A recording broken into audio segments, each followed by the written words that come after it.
Olá, meus irmãos, Deus os abençoe, em nome de nosso Senhor Jesus Cristo. É um grande privilégio para mim estar aqui para mais essa conversa.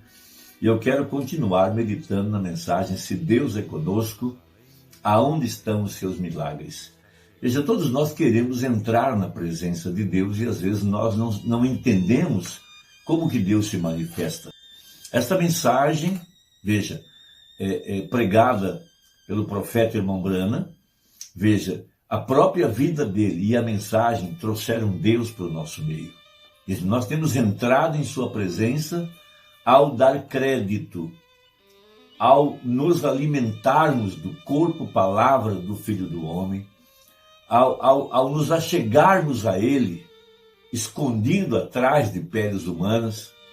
Veja, e saber que ali estava Emanuel, o grande eu sou, aquele mesmo Deus que Abraão recebeu na tenda, veja, mais ou menos às 11 da manhã, e que Abraão lavou os pés, veja, dele. Deus estava numa teofania.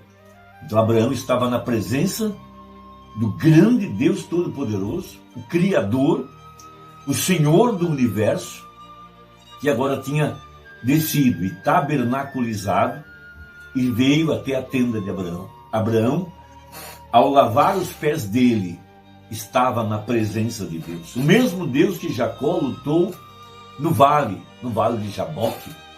Veja, Jacó lutou com ele a noite toda.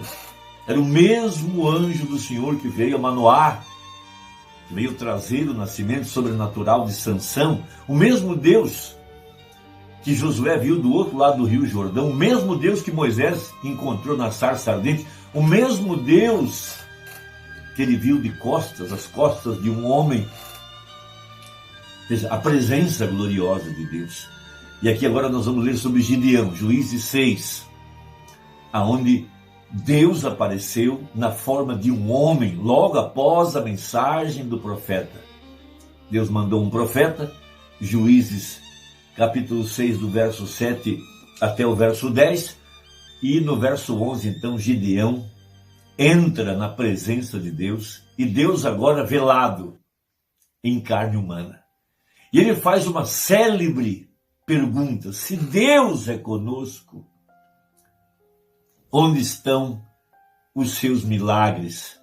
Aqueles que nossos pais falaram, veja, aquele Deus que nos tirou do Egito com mão forte, aquele Deus que apareceu na sarça ardente, aquele Deus que apareceu sobre o tabernáculo que Moisés havia edificado. O que é feito desse Deus? E ele não sabia que na frente dele estava esse Deus que ele estava querendo saber aonde estava. Veja, é assim que Deus se revela, na simplicidade, de uma forma incomum. Veja, vamos ler a Bíblia em Juízes 6, a partir do versículo 11. Então o anjo do Senhor veio e assentou-se debaixo do carvalho que está em Ofrá. Veja, entrando em sua presença. Ali estava Deus em uma forma teofânica. Veja, é assim que ele faz. Essa é a promessa para os nossos dias, que Deus apareceria para o seu povo, como foi nos dias de Ló. Veja, e nós estaríamos em sua presença. Veja, tendo comunhão com Deus, o que representa a Santa Ceia. Veja, que pertencia a Joás a Bislita, e Gideão, seu filho, estava malhando trigo no lagar para o salvar dos midianitas. Agora, ali estava um homem que tinha sua vida pautada por valores, e Deus o chama de varão valoroso. Veja, ele era um homem que Deus havia preparado seu coração. Ele era um homem desenhado por Deus, e Deus pôde vir a ele, porque o seu grande valor é revelado na palavra, quando ele pergunta: onde é que está o Deus que nossos pais falaram? Veja, ele era um homem escriturístico. Foi por isso que o anjo chamou de homem valoroso. Ele não estava querendo emoções, sensações, luzinhas aparecendo, sinais e tantas coisas. Ele queria os mesmos sinais do passado, porque ele sabia que Deus não muda. Deus não pode mudar. Ele é o mesmo ontem, hoje e eternamente, o que torna absoluto é a sua forma imutável. O que ele fez no passado, ele terá que fazer hoje novamente.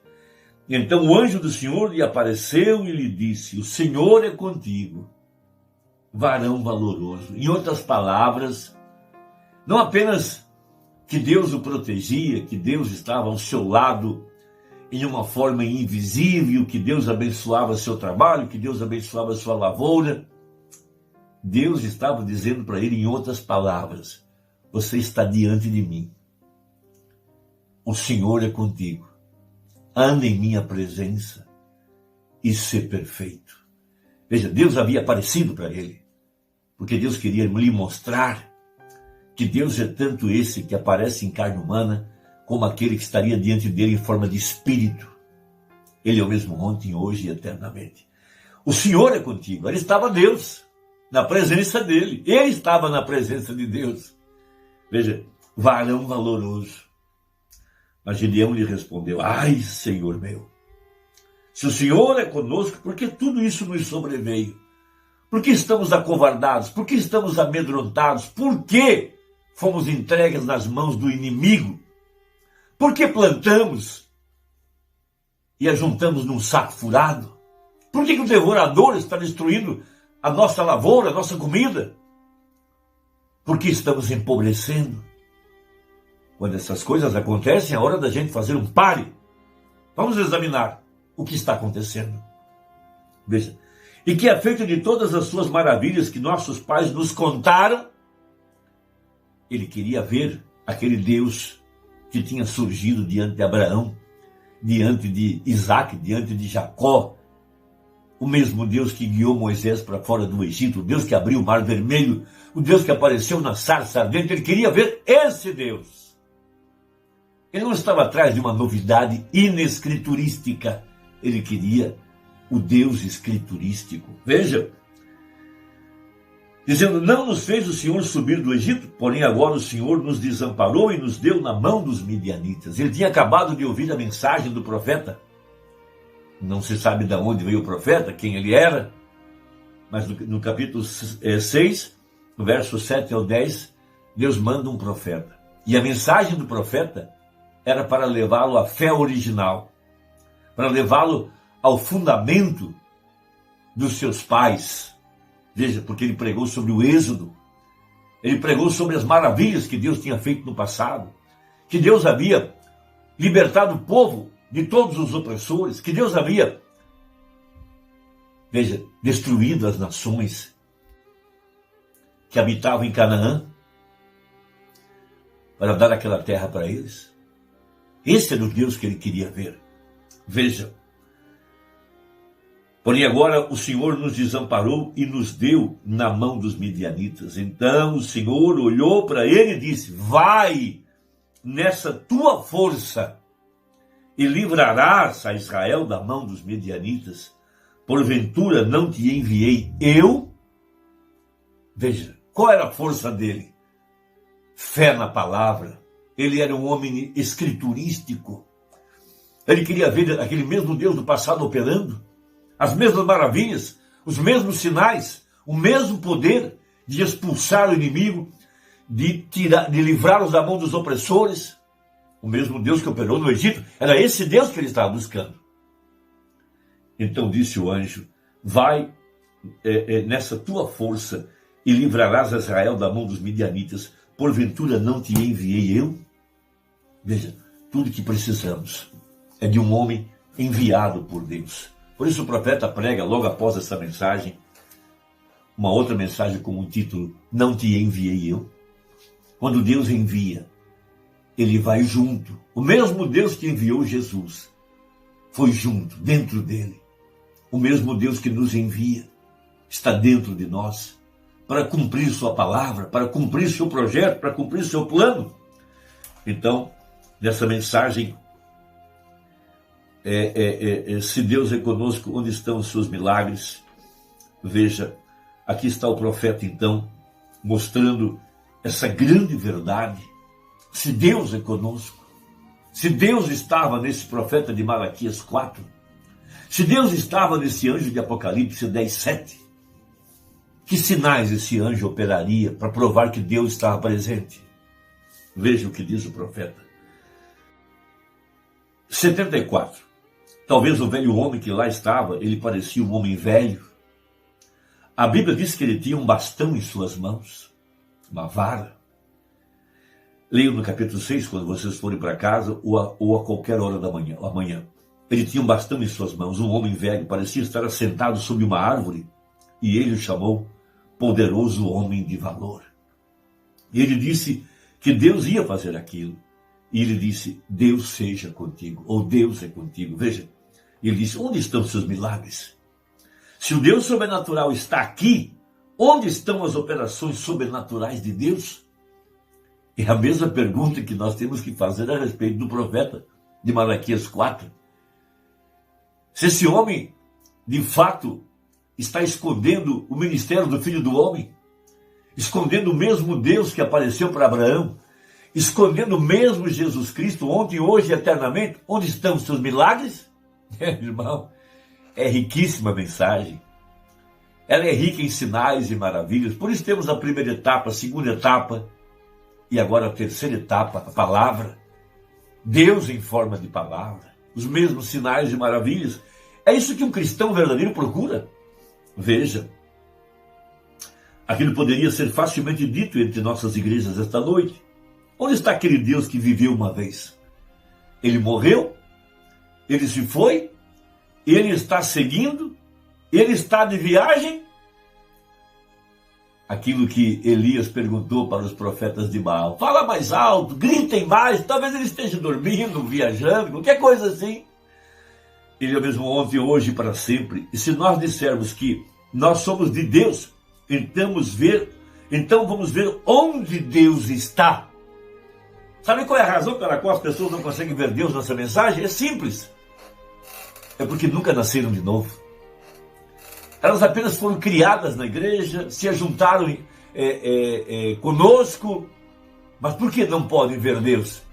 Porque nunca nasceram de novo. A única forma de ver Deus é através do novo nascimento e, por conseguinte, batismo com o Espírito Santo. Porque Jesus disse para Nicodemos, se você não nascer de novo, você não pode ver o reino de Deus. Depois Jesus muda o verbo e diz, se você não nascer de novo, você não pode entrar no reino de Deus. Por isso o profeta pregou de manhã a mensagem, necessário vos é nascer de novo. Por que ele pregou essa mensagem?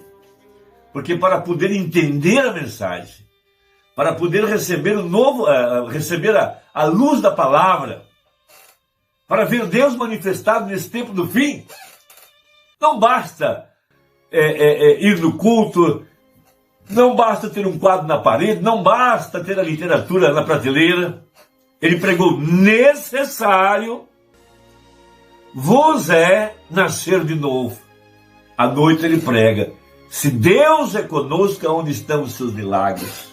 Então veja, e se nós dissermos que nós somos de Deus, então vamos ver onde Deus está. Vamos ver os sinais de Deus. Se esse tabernáculo está de pé por Deus, vamos ver Deus se movimentando entre nós. Vamos ver almas nascendo no reino. Vamos ver vidas serem endireitadas. Vamos ver os doentes, os cegos, os surdos. Vamos ver seu poder de operar ser realizado. Veja, Deus em nossas mentes. Se Deus é por nós, onde estão os seus milagres? Ele perguntou. Portanto, se Deus está com o seu povo e em seu povo, aquela pessoa não pode ajudar, mas fez a mesma coisa que Deus fez. Porque não é mais a pessoa, é Deus no homem. Se aquele homem peca, logo Deus não está lá.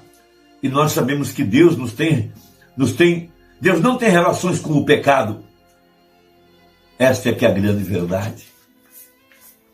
Por isso, Deus o guardou de fumar, de beber, de prostituir, de se embaraçar com dinheiro, com mulher, com fama e tudo mais. Porque Deus não tem nada a ver com o pecado. Deus não tem nada a ver com a sujeira de pastores que mexeram com as nossas irmãs na igreja, que adulteraram, que usaram da boa fé das pessoas, homens pervertidos, de mentes pervertidas. Deus não tem nada a ver com o pecado.